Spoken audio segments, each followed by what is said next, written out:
In light of recent events in Paris, which has led to the unfortunate death of 10 journalists, once again, Muslims find themselves at the centre of attention regarding the whole freedom of speech debate and whether Prophet Muhammad, peace be upon him, should be satirised. Before we look into how Islam promotes and advocates open dialogue at all levels of society, let's briefly look into the origins of the concept of freedom of speech.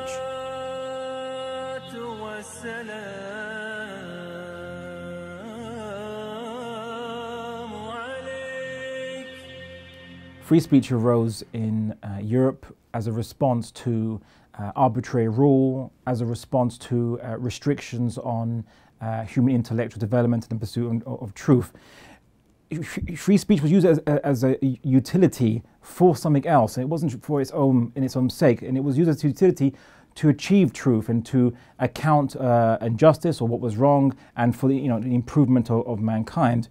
It was never envisioned by the early liberal founding fathers that free speech would be used for anything except those things. They certainly didn't countenance use of free speech for gratuitous insult or to insult social mores, which are fundamental to keeping stability in that society. In fact, many of them always gave caveats for that the sovereign can impose limits to prevent social disorder. So it was never really envisioned free speech to be open and gratuitous, but rather it had a purpose, and its purpose was the pursuit of truth and accountability.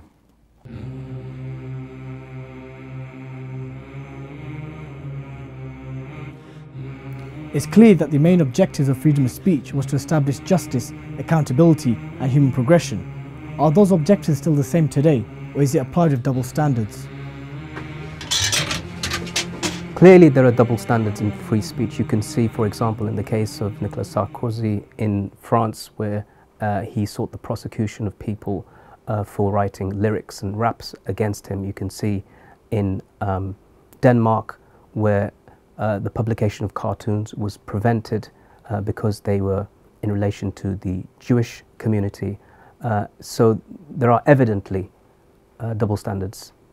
Now that we've understood that absolute free speech does not exist, and speech in itself is restricted by specific laws which are influenced by the dominant moral ethics of a society, how does Islam promote dialogue and debate? Does it recognize free speech? If so, how is it manifested, and can it be applied today? The Islamic view on speech is very coherent. Yes, it allows you to express yourself intellectually, have dialogue and debate. The Quran says, debate in ways that are better. Use good speech. God doesn't love the utterance of evil speech. The Prophet Muhammad sallallahu alaihi wasallam, upon whom be peace, said that we must have good manners, that we should speak good or remain silent. And I want to make it very clear that the Islamic intellectual and spiritual tradition almost forces us from that perspective to engage in dialogue and debate and in intellectual activity, even if we're discussing with others who we know that their views are abhorrent to us. We can't curse them. It must be couched in human language, because freedom of speech is not an end, it's a means. It's a means to truth, justice and accountability. Free speech is something that, although we're told in the West, is boundless, limitless. In fact, every society, including our own here, has limits on it. It has limits on incitement to hatred and so forth.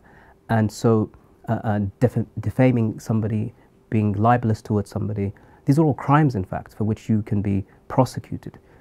In the same way, free speech surely cannot be the freedom to insult. How did freedom of speech become the right to offend or the freedom to insult?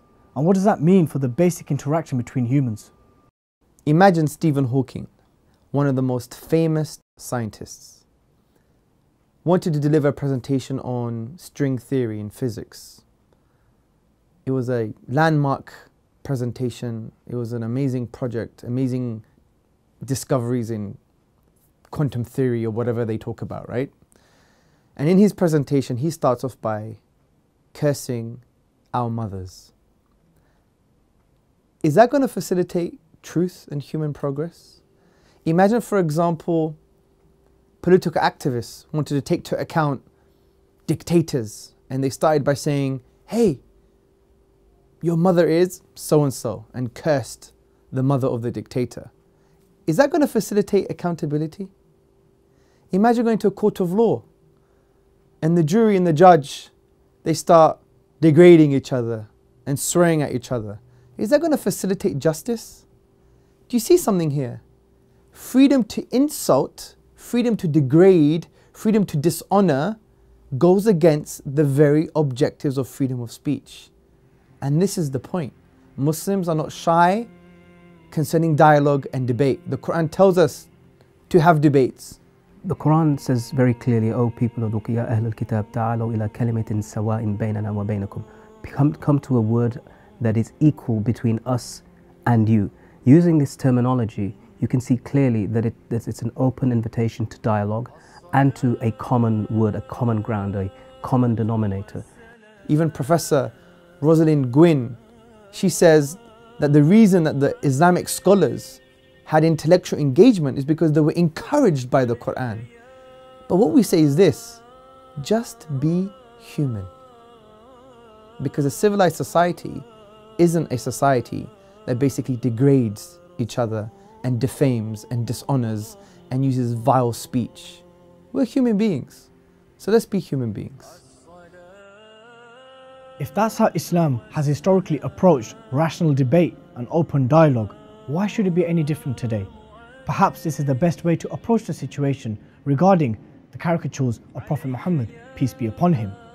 One such campaign that we should support is the Islamic Education and Research Academy's new campaign, Don't Hate, Debate, which invites Muslims and non-Muslims, people of faith and no faith, to have an open dialogue on a shared platform.